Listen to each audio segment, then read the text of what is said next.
Well, Peter, we're not going for quarters, but there are some tweaks to the rules. Yeah, that's right, Tim.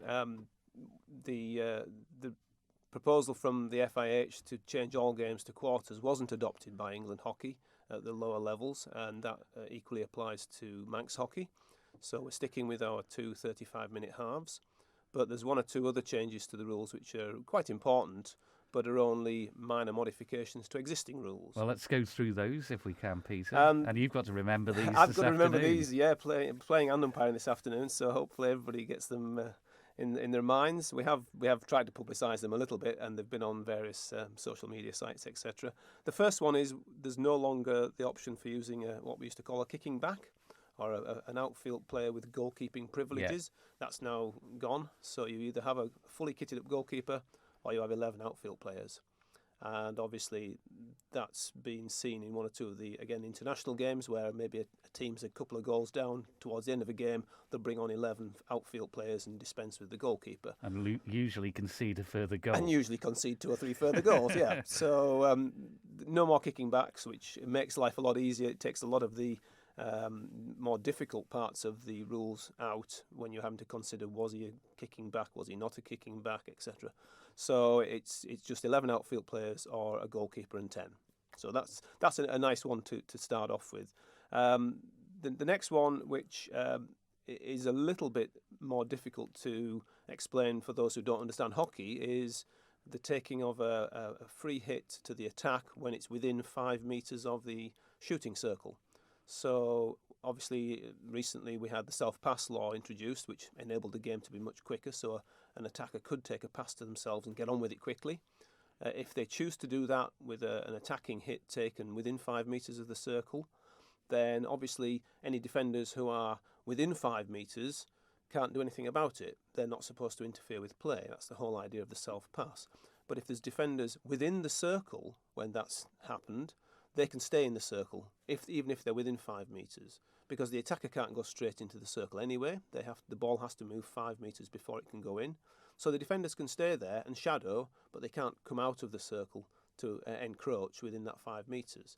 If the attacker doesn't take a quick hit and it's kind of a stop, take stock and then look for a pass, everybody has to be 5 metres. So even the defenders in the circle push them back 5 metres.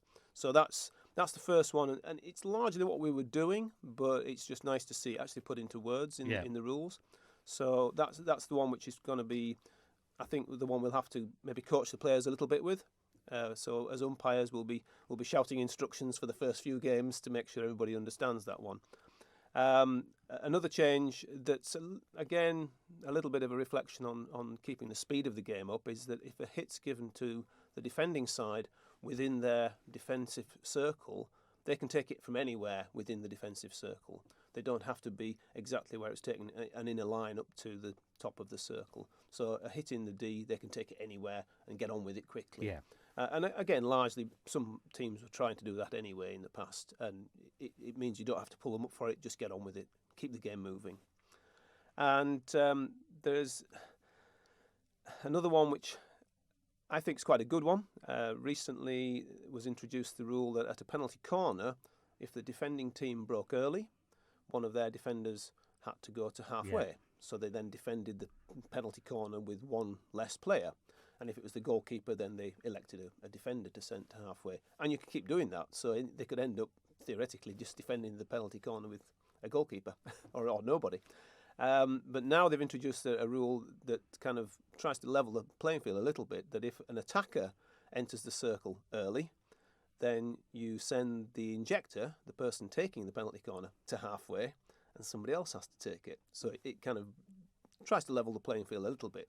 And it prevents attackers encroaching into the circle. Particularly you'd get your right wing might cut in and look for a deflection, try to get there early. So you're looking for them breaking into the circle early, and then you can send the injector to halfway. So those are the 4 big changes. There's one or two other little tweaks, one of which I think if people have watched some of the international hockey, there was an incident in one of the ladies' games where the goalkeeper's hand protector fell off whilst making a save, and a subsequent shot hit it and went round the post.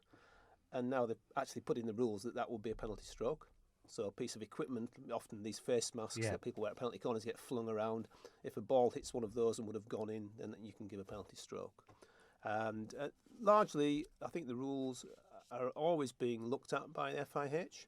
They are quite proactive in trying to keep the game current. I mean, you and I can remember playing offside. Long gone now, but you see how those changes have influenced the way the game's played. And I think it's important that Manx Hockey keeps current and keeps up to date with these. And as an Umpires Association, it's our job to make sure everybody understands them and gets on with them. Not old enough to remember Roland's, though. Yeah. You are. Hand stops at penalty corners.